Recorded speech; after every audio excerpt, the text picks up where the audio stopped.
Hello, j'espère que vous allez bien. Je vous retrouve sur YouTube. Ça fait super longtemps que j'ai pas fait une vidéo, mais c'était l'occasion puisque j'ai reçu beaucoup de questions, comme vous avez pu le voir dans le titre, au sujet de mes bureaux, de l'achat de mes bureaux, de mon bureau d'ailleurs. Je sais pas pourquoi je parle au pluriel, puisqu'il y a un seul bureau, enfin du moins c'est un appartement. J'ai reçu beaucoup de questions, ça avait l'air un petit peu flou pour vous, donc c'est parti, je réponds à toutes vos questions. Bon, déjà pour remettre un petit peu les choses dans leur contexte, puisque certaines d'entre vous n'avaient pas forcément compris ce que je faisais dans la vie. Je pensais que c'était plutôt clair, mais ça ne l'est pas forcément.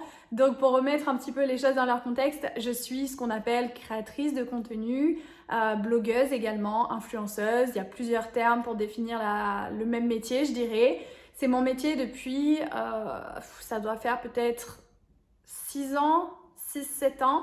À l'époque, j'ai commencé pendant mes études, donc je n'avais pas du tout pour objectif de devenir, puisque ce n'était même pas un métier à l'époque, ça n'existait même pas. Influenceuse n'était pas un métier, du moins pas sur Instagram. J'étais sur Instagram de manière très naturelle et spontanée. Je mettais mes looks à la pause déj entre deux cours juste parce que j'étais passionnée en fait de mode. J'ai toujours été très fan de mode. Et voilà, je partageais juste mes looks comme ça, sans prétention aucune et sans imaginer quoi que ce soit par la suite. Et Instagram a pris beaucoup d'ampleur. J'ai pris beaucoup d'abonnés et ça a commencé à devenir sérieux, je dirais, avec des contrats qui sont venus au fur et à mesure. J'ai jamais voulu arrêter mes études pour autant. J'ai monté une micro-entreprise, donc un statut auto-entrepreneur, je pense que vous connaissez tout ça, à côté pour pouvoir concilier mes études et Instagram. Et puis au terme de mes études, je me suis dit, je me laisse un petit peu de temps, je me laisse l'été pour me poser parce que je venais d'enchaîner mon mémoire de fin d'études, mon stage de fin d'études, Instagram qui devenait un job, plus mes cours, enfin c'était vraiment beaucoup de boulot et du coup je me suis dit je me laisse l'été tranquille, je verrai en septembre pour chercher du travail puisque moi de base j'avais pour objectif de travailler dans la communication, j'ai fait toutes mes études dans la communication, j'avais pour objectif vraiment de devenir, soit de travailler chez l'annonceur, soit directement en agence. J'adorais ce que je faisais. Et il s'avère que donc j'ai passé mon été plutôt tranquille et en septembre, je me suis dit je cherche du travail. Finalement, du travail est venu à moi via Instagram avec des contrats sur Instagram. Je me suis dit ok, bon on repousse à octobre et ainsi de suite jusqu'à aujourd'hui. Là j'ai ma société désormais depuis 4 ans, 4-5 ans je crois. Voilà mon métier. Du coup, la volonté d'avoir des bureaux n'était pas du tout quelque chose dont je parlais régulièrement puisque c'est venu très récemment. Jusqu'à présent, je travaillais de chez moi et ça m'allait très bien. Je trouvais ça très très cool parce que déjà, je suis très bien chez moi. Et surtout, c'est hyper pratique en fait. C'est hyper pratique pour faire mes vidéos parce que j'ai tout sur place. J'ai tous les colis qui arrivent ici également. Donc j'ai tous les vêtements dont j'ai besoin. J'ai tous les produits de beauté dont j'ai besoin que je dois vous présenter, etc. C'est très pratique. En termes de praticité, il n'y a rien à dire. Sauf qu'en septembre dernier, le job de mon mec a un tout petit peu changé. Il travaille toujours dans le bâtiment, mais sa façon de travailler s'est un petit peu changé. Et il travaille bien plus. Il s'est mis à travailler bien plus à la maison. Et je vous avoue que là, c'est devenu un petit peu compliqué. On se marchait dessus, entre guillemets. L'appartement est assez grand, mais lui, il est souvent au téléphone. Moi, j'ai souvent des stories à faire, donc je ne peux pas faire mes stories quand lui était au téléphone. Il ne pouvait pas, on n'a pas de bureau en fait dans cet appartement, puisque moi, j'adore travailler en plein milieu du salon, sur la table à manger. Donc du coup, lui aussi travaillait sur la table à manger, sachant qu'il a énormément de dossiers, lui il s'étale. Donc je me retrouvais sur un petit morceau de table comme ça, avec lui et tous ses dossiers. Moi qui ne pouvais pas faire mes stories dans mon miroir parce qu'on le voyait derrière, on voyait ses dossiers derrière. Enfin bref, ça ne fonctionnait pas et du coup ça a amené un peu de tension, je dirais, dans notre couple, d'être tout le temps ensemble, d'être tout le temps à se croiser, à lui dire est-ce que tu peux aller t'enfermer pour passer ton call parce que j'ai un call aussi, moi j'ai une visio à faire, un versement, bref. C'était compliqué, c'était pas une bonne organisation et à partir de ce moment-là, je me suis dit ok, il faut que je parte de la maison parce que j'avais la volonté d'avoir un espace de travail différent de chez moi. Le problème en travaillant de chez soi, c'est très pratique comme je vous le disais tout à l'heure, mais c'est aussi, le problème c'est qu'il n'y a plus d'horaire en fait. C'est que le soir, vous avez l'impression que vous êtes toujours sur votre lieu de travail, donc vous êtes très vite amené à prendre votre ordinateur parce qu'il manque un truc, parce que j'ai pas publié quelque chose, etc. J'ai pas répondu à un mail, à un client. Bref, il n'y a pas vraiment d'horaire de travail et j'espère qu'il y en aura avec un bureau pour bien délimiter et définir le perso du pro. Ça, c'était une volonté aussi de ma part. Et le dernier point, c'est surtout que je travaille avec une petite équipe maintenant. On n'est vraiment pas beaucoup, mais on est quand même, à ce jour, on est 4 avec moi et je peux pas vraiment ramener tout le monde chez moi. Je l'ai fait. Mais c'est un peu particulier, vous voyez, chez moi, c'est quand même chez moi, j'ai pas forcément envie de tout mélanger non plus, et du coup, j'avais pas envie de mélanger tout ça, alors je l'ai fait sur les premiers temps, et puis après, je me suis dit, ce serait cool quand même d'avoir un lieu où on travaille, et pas un lieu où les filles sont chez moi, je sais pas, c'est chez moi en fait, j'avais vraiment envie de dissocier tout ça, et voilà le projet de base. Donc c'est arrivé en septembre dernier, et puis j'ai commencé mes recherches, il y a pas mal de questions par rapport aux recherches. Comment as-tu trouvé surtout cet appartement? Donc j'ai commencé des recherches sur Le Bon Coin à partir de septembre. J'ai surtout visité octobre et novembre, et en novembre j'ai trouvé une pépite, je dirais, l'appartement que j'ai acheté. J'ai d'abord trouvé une première pépite, pour être honnête avec vous. Alors j'étais pas hyper convaincue dans le sens où l'appartement était très petit. Il faut que je vous explique pourquoi un appartement et non pas un bureau local. L'appartement était très petit, mais coup de cœur sur l'emplacement. Je cherchais de l'hypercentre, vraiment très très central. Je voulais absolument être en hypercentre parce que qui dit bureau dit avoir tout à proximité, dit pouvoir déjeuner dans un restaurant en bas, aller à mon rendez-vous qui est en hypercentre également. Bref, c'était hyper pratique pour ça.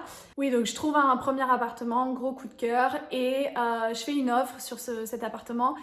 Mais je me dis, en face de moi, j'avais une autre offre d'une autre personne qui, elle, payait comptant en plus de ça. Donc, autant vous dire que j'avais peu de chance puisque moi, je faisais un crédit pour cet appartement.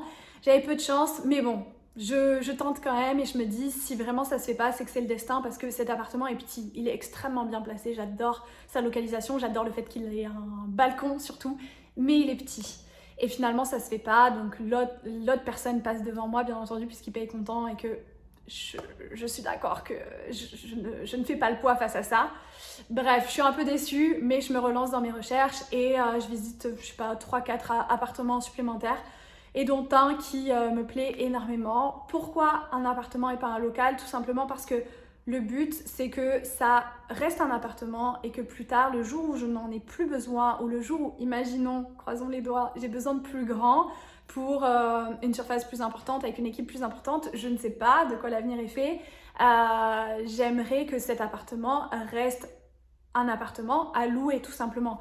C'est la raison pour laquelle j'ai eu pas mal de questions pour savoir est-ce que tu vas le louer le week-end, pourquoi tu gardes la cuisine et la salle de bain, parce qu'en effet ça peut paraître assez surprenant, mais je garde la cuisine, la salle de bain, une chambre aussi bien séparée, tout simplement parce que plus tard, quand ce sera plus mes bureaux, ce sera un appartement que je louerai. Je sais pas, je me suis dit peut-être aussi pour mon enfant plus tard, je sais pas, quand il fera ses études et tout, je me dis c'est super d'avoir un appartement en plein centre de Bordeaux. J'aurais rêvé avoir ça à mon époque, moi, de mes études, donc je me dis que ça peut être cool et en attendant, voilà, pour louer peut-être à un étudiant, à un couple, etc. On verra d'ici là, c'est pas pour maintenant, mais voilà, je voulais absolument qu'il garde cette forme appartement. C'est la raison pour laquelle aussi je garde une chambre bien fermée, même s'il va y avoir une verrière pour ouvrir la chambre. Une verrière avec des rideaux, ça reste une chambre fermée, donc ça fonctionne tout autant.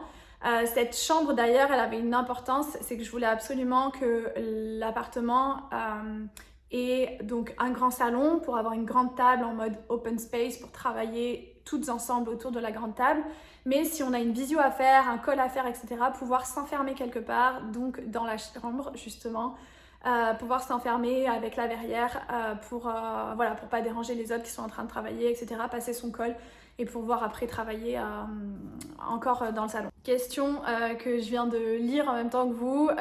J'ai l'impression que c'est la mode des bureaux. Pourquoi prenez-vous toutes des bureaux? Je ne suis pas sûre que ce soit la mode des bureaux. Je pense qu'on grandit toutes en même temps. On a toutes plus ou moins commencé en même temps et on arrive à une étape où on a toutes besoin de dissocier justement le pro du perso, ce que je vous disais. C'est juste qu'on grandit toutes en même temps, on a toutes plus ou moins le même âge également et c'est la raison pour laquelle on arrive tous à ce stade, autant qu'on est toutes passées en société plus ou moins au même moment également. Voilà, c'est juste qu'on évolue au même moment et c'est la raison pour laquelle on en arrive à ça. Il n'y a pas de mode ou quoi que ce soit, c'est juste que c'est une suite logique des choses, je dirais. Pourquoi investir pour le travail et non pas pour le perso / locatif? L'un n'empêche pas l'autre. On a déjà investi dans le perso et dans le locatif, notamment par exemple sur la Casa Familia, comme vous le savez. On est sur un autre projet aussi d'achat perso pour un nouveau logement personnel, une maison. Ça fait longtemps que je vous en parle, ça fait longtemps que j'aimerais une maison avec un petit jardin pour Babouche, etc. Donc voilà, on est sur d'autres projets à côté, mais l'un n'empêche pas l'autre. Sur ce côté-là, on est sur un appartement pour le travail, on est sur une forme aussi de société peut-être différente. D'ailleurs, j'ai eu une question à ce sujet-là. Quel est ton montage financier? As-tu acheté en SCI? Tout à fait, j'ai acheté en SCI, comme la Casa Familia d'ailleurs. C'est une SCI du coup pour plus tard faire du locatif, ce que je vous disais. Donc voilà pour ça. Question suivante, vas-tu changer la destination commerciale ou vas-tu le laisser en habitation? C'est une bonne question. En effet, j'ai été confrontée à ce problème-là et il a fallu que je me renseigne au sujet du syndic également, savoir si la copro acceptait que je modifie pas la destination mais l'usage, c'est deux choses différentes. Donc la destination commerciale, tout simplement, c'est quand vous allez faire une boutique, par exemple, au 3e étage d'un immeuble.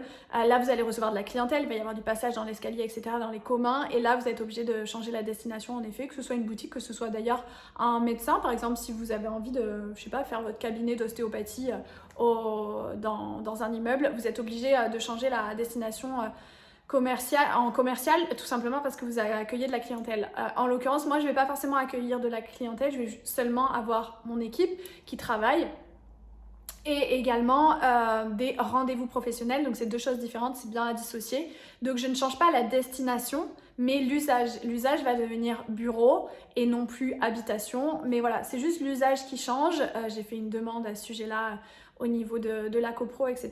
Et tout est OK pour que ça fonctionne. Je fais une demande à la mairie également. Donc voilà, tout était OK. Le notaire a bien tout spécifié. Et il n'y aura pas de problème à ce sujet-là. Question suivante, faut-il un énorme apport pour acheter ce type de bien? Alors tout dépend ce que vous appelez par énorme apport et c'est un petit peu touchy parce que chaque banque fonctionne différemment. Moi j'ai fait appel à ma banque professionnelle, c'est là où je suis depuis le début de la création de ma société. Donc c'est eux qui m'ont suivi tout du long, c'est chez eux que j'ai mes comptes aussi des différentes sociétés, donc c'était plus simple de rester chez eux pour ce dossier-là. Je suis pas allée voir un courtier ou quoi pour voir ce qui se faisait un peu partout, ce qu'on pouvait me proposer un peu partout. J'ai pas demandé non plus à ma banque personnelle parce que j'ai deux banques différentes pour le pro et pour le perso. J'ai pas demandé à la banque perso puisque la banque perso s'occupe des prêts perso. Enfin, c'est un peu ma hiérarchie dans ma tête et je préfère rester comme ça, mais voilà, il n'y a pas forcément de règles, hein. J'aurais pu tout faire dans une seule banque. Mais tout simplement, je suis restée donc dans ma banque pro et au niveau de l'apport, ça dépend vraiment de chaque banque, ça dépend de chaque conseiller aussi. Ça dépend de plein de choses. Moi, en l'occurrence, j'ai apporté, si je dis pas de bêtises, 20 000 euros, je crois, autour de 20 000 euros, 25 peut-être.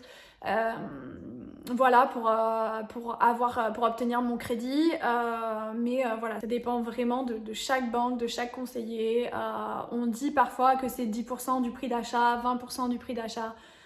Mais la dernière fois que j'ai dit ça sur Instagram, j'ai pas mal de conseillers bancaires qui m'ont dit non, c'est plus forcément valable à ce jour. Donc le plus simple, c'est vraiment que vous alliez dans votre banque pour demander ce qu'il en est pour votre dossier à vous.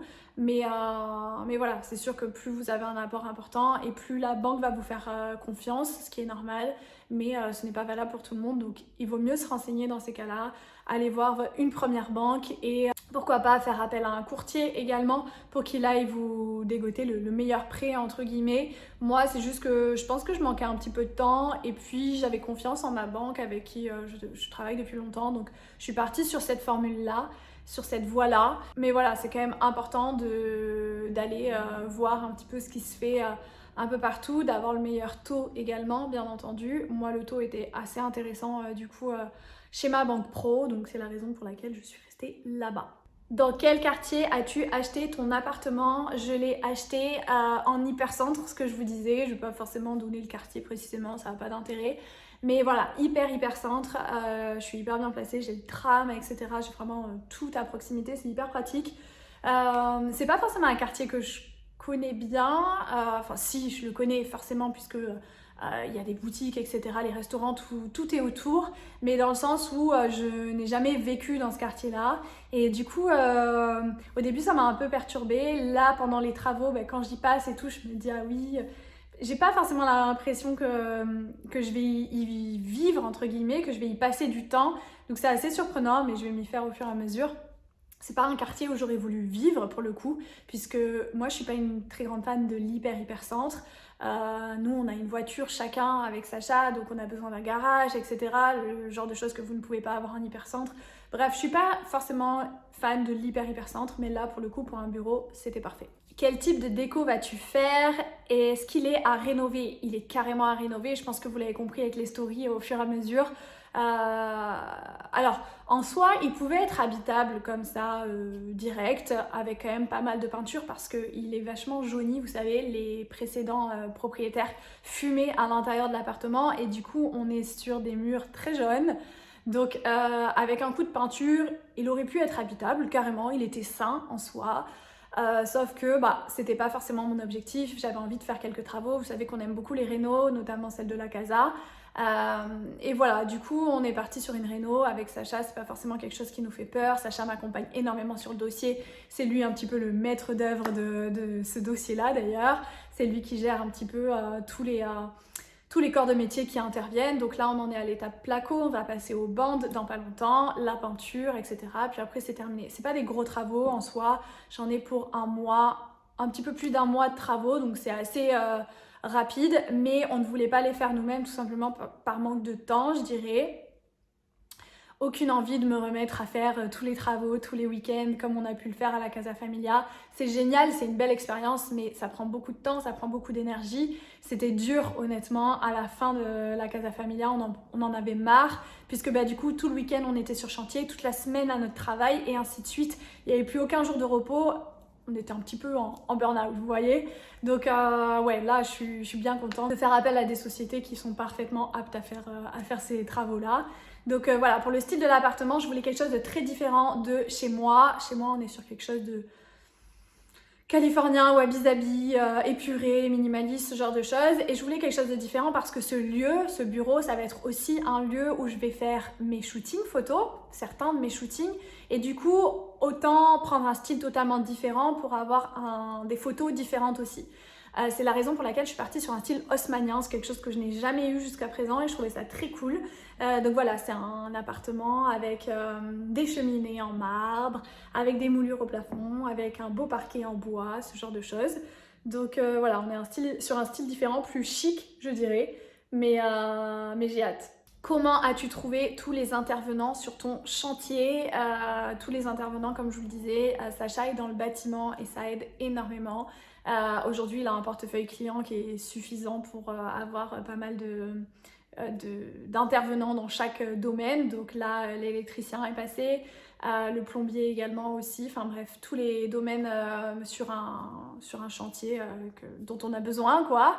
Donc voilà, j'ai la chance d'avoir Sacha qui est dans le bâtiment et qui a beaucoup de contacts dans le bâtiment. Et grâce à lui, du coup, il a pu mettre tous ses artisans sur le dossier. Et voilà, ce qui est plutôt une grosse chance. Surtout que ce sont des gens de confiance puisqu'ils travaillent avec eux depuis un petit moment maintenant. Donc voilà comment j'ai connu toutes ces personnes-là. Je lui demanderai si je peux vous les partager à l'occasion. Pourquoi avoir acheté et pas loué? J'ai acheté tout simplement parce que ça reste du patrimoine pour plus tard, c'est un bel investissement, ça reste de l'investissement, vous savez que le meilleur investissement ça reste la pierre.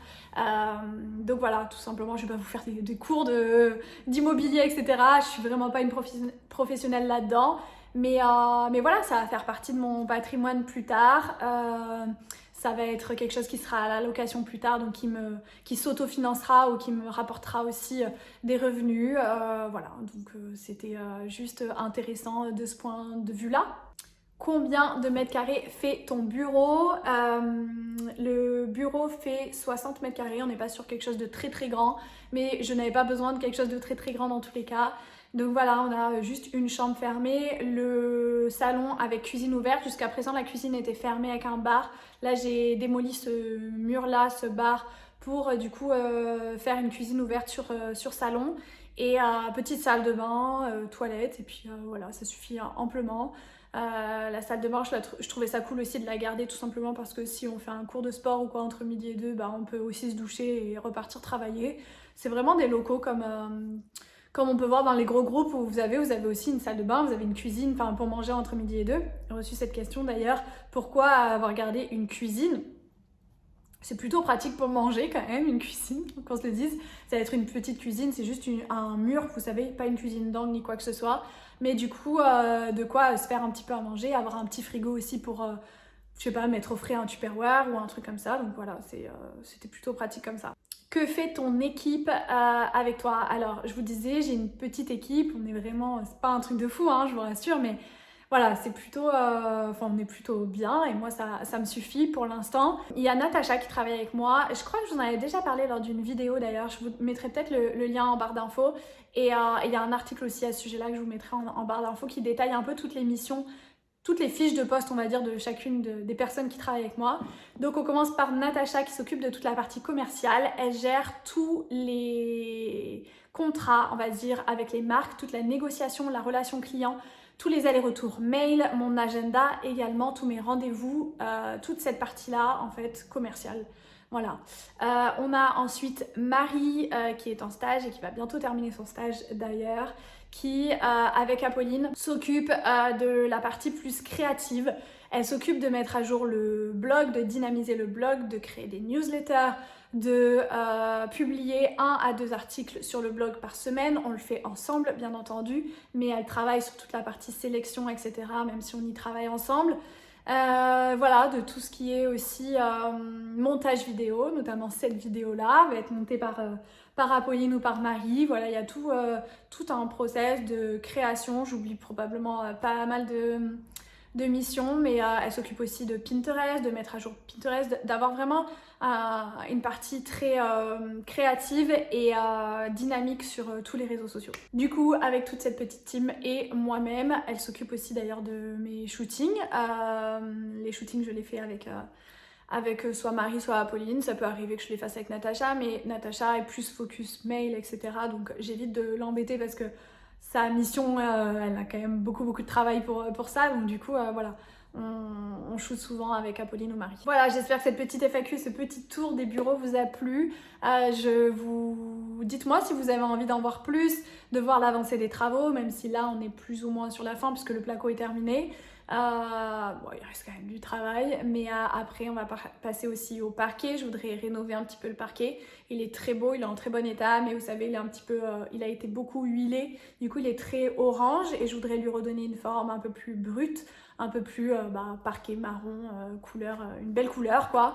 Voilà, il va y avoir le parquet qui va être rénové, il va y avoir la verrière qui va être posée également, toutes les peintures aussi qui vont arriver. Dites-moi si vous avez envie d'en voir davantage, ce sera avec grand plaisir que je reviendrai vous faire quelques petites vidéos YouTube pour une fois que j'ai des choses à raconter sur YouTube. C'est avec grand plaisir, donc n'hésitez pas à laisser des commentaires à ce sujet-là avec des petites questions, etc. Et je referai ça avec plaisir. À très vite.